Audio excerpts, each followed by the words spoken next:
first casualties of my drift practice. Yeah, went off track.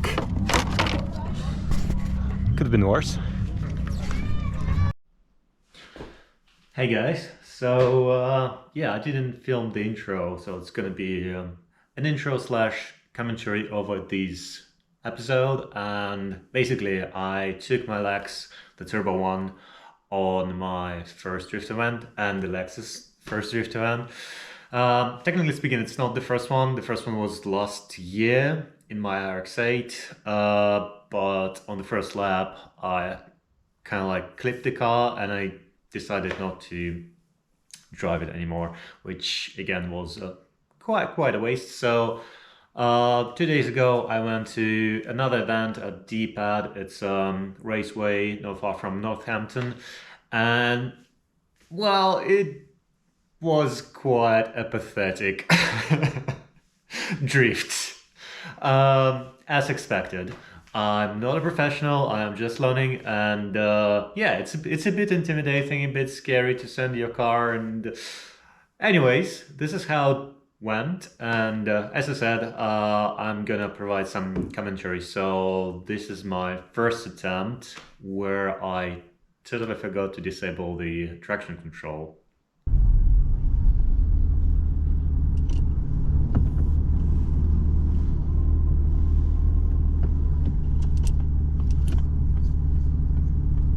Okay.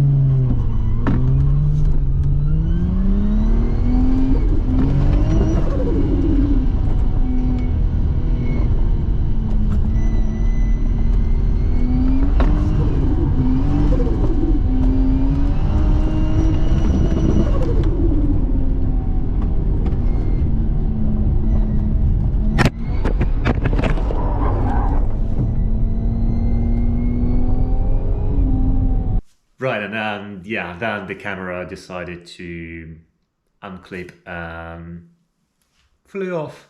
And yeah, it actually happens in the next run, so you didn't see the whole thing. But yeah, this is the second run where I think it went even worse than the first one, but I did disable the traction control, so I don't know.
Okay, so after the second run, I was kindly provided a tip. Basically, one of the persons who ran the whole thing told me I have way more grip at the back than at the front. So I was understeering, I couldn't break traction, and well, it's not Right, and I'll come back to it later, but for now I was running at the back. The tires were 245s, 18, so it's a bit too much, even for a turbo Lexus, which is, I mean, as I said, I will kind of like summarize everything, all the what went wrong, what went right, at the end of the video. So he advised me to put more pressure, like 50, 60 psi at the rear and deflate the front. So I would gain more grip on the front, and the back would become a little, well, less grippy. And yeah, it did help a little. So this is my third run where I actually fixed the camera. I glued it to the dash. Well, I taped it down with dash. I just found some Gorilla Tape in the boot, so I decided to kind of stick it down so it's not flying off. And yeah, this is how it went.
Yeah, thank you.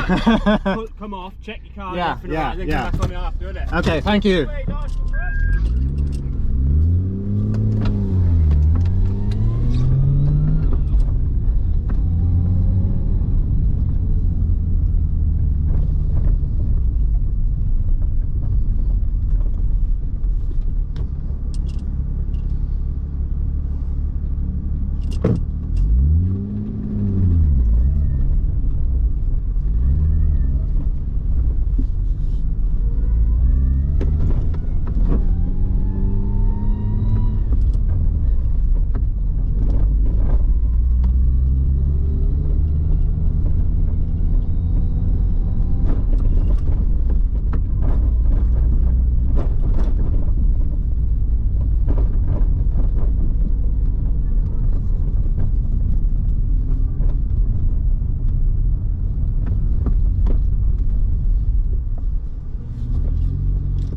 Yeah, as you can see, still quite lousy, but this is the first time where it kind of like I started getting a hang of it.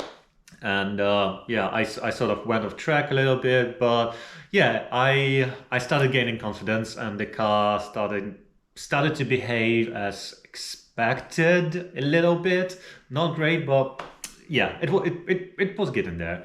So after that, I decided well, clearly the tires were, well, one of the issues. Obviously, the major issue is me, probably a person who knows what they're doing. They would have drifted it fine, but in my case, I decided to take it easy, just film the event, enjoy the atmosphere. Everyone was quite friendly, and yeah, it was nice. So enjoy some nice cars and a little bit of drifting. And after that, as I said, I'm gonna summarize everything.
So, the summary. The car, surprisingly, didn't fail me. Well, I failed the car. My driving failed the car.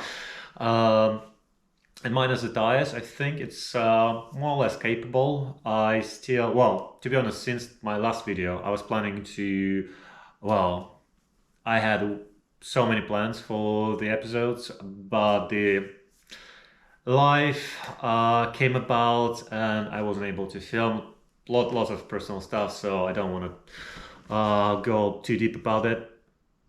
But the whole thing was that I didn't change anything. The car still had the gearbox that was whining, even though I bought a spare one.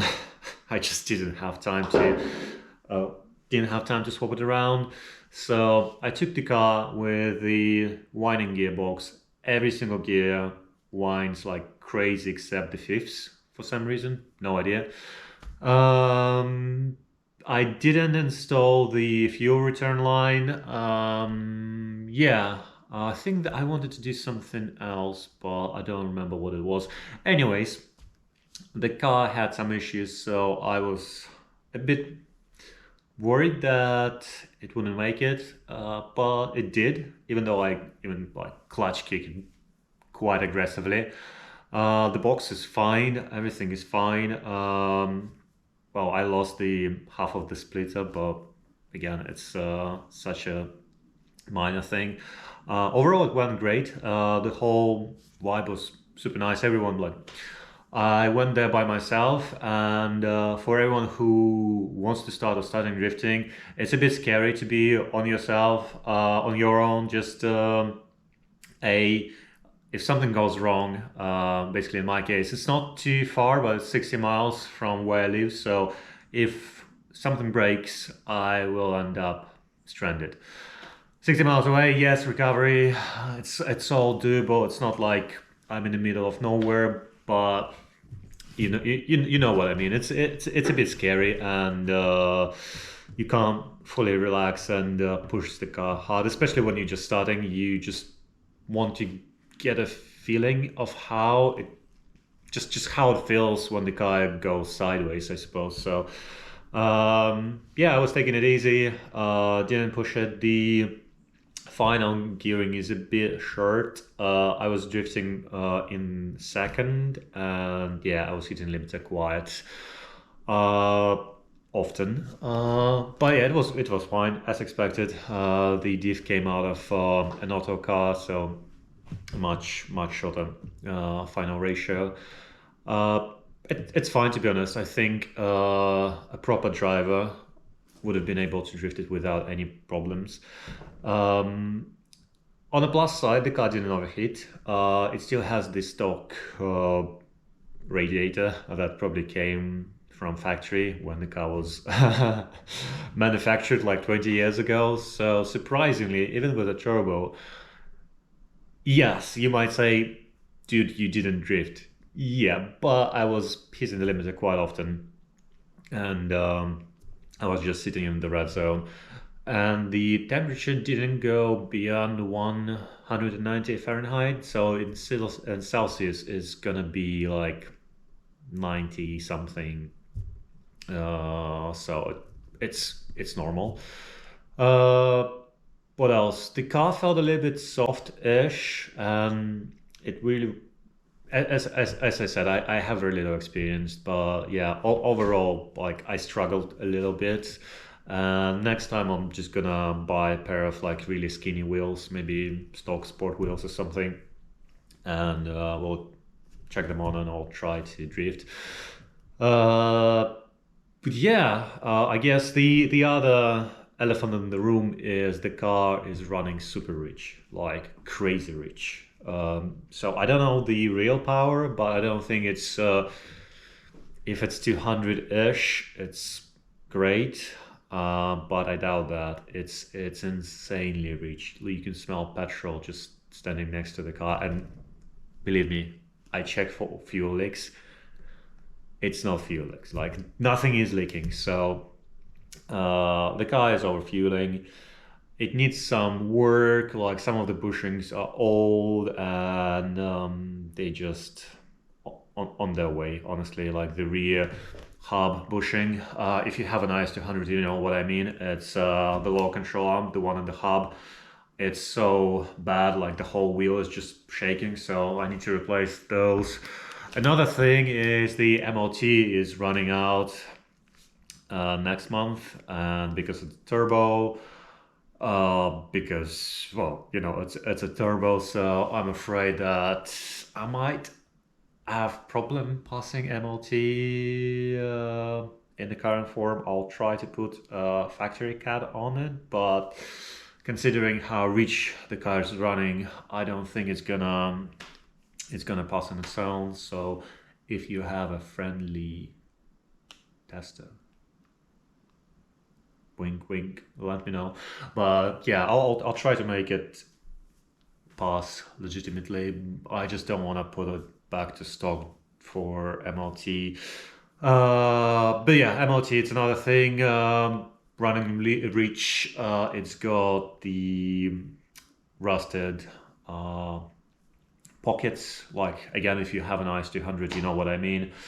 I still haven't welded them simply because I didn't care. But yeah, anyways, the car needs work. The MOT is running out in a week. Yeah, 10 days. So I don't know what to do. I still have my black IS200 Sport, which is fine. It's running fine, except it's stock and boring, absolutely godless. And my biggest problem is seat time. So I'm thinking of swapping everything. I mean, suspension, anti-roll bars, um, maybe even diff. I'm not sure about the diff because Sport does come with an LSD, so I might keep the GT86 diff in the blue one. I don't know. Like, should I break the blue one and keep the parts? Maybe sell the turbo kit, buy 2JZNA, and try to build an like reliable skidder on a budget. I've got a spare box. The box in the black IS200 is fine. So I'm kind of like debating, and I already have too many cars. I've got well, I've got two IS200s. I bought this, and this is what's supposed to be my daily. I got it from an auction, so it had a front end damage, nothing major. I was slowly repairing it, and it's nearly there. I need to do a few things, but yeah, I didn't film it because I mean, it's just a simple thing of taking one panel, putting another one. I didn't think it was interesting to watch, and there is so much content like that. People buy cars from Copart, whatever, restore them, sell them.